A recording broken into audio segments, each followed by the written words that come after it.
Mortgage interest rates hit their highest level in 20 years, and the 10-year Treasury hit its high since 2007.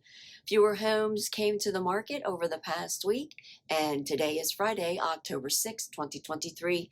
This is your weekly Maryland Market Minute.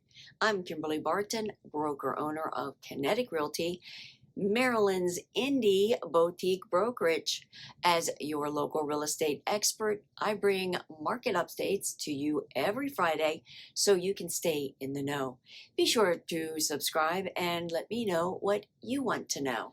Buyer activity continues, but in most areas, there has been a drop in home buyers. Southern Maryland saw buyer activity fall 13.2% from where it was a year ago. The Baltimore metro area is off 16.2% from last year. The Suburban Maryland area is down 12.5%, while the Maryland mountains saw an increase of 3.6% compared to 1 year ago. While the government shutdown has been delayed, the political positioning of the parties may still see the shutdown.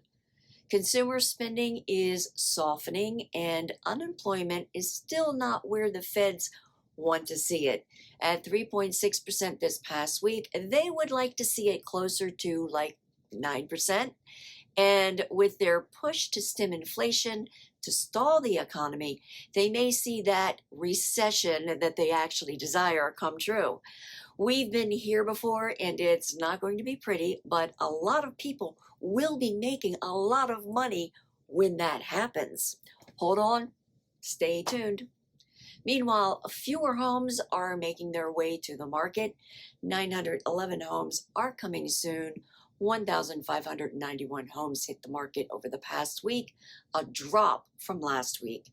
503 went under contract, 655 moved to pending, 1,298 sold at 100% list to sold ratio and rising to 12 days before going under contract. The highest priced home to sell over the past week was in Easton for $5,575,000.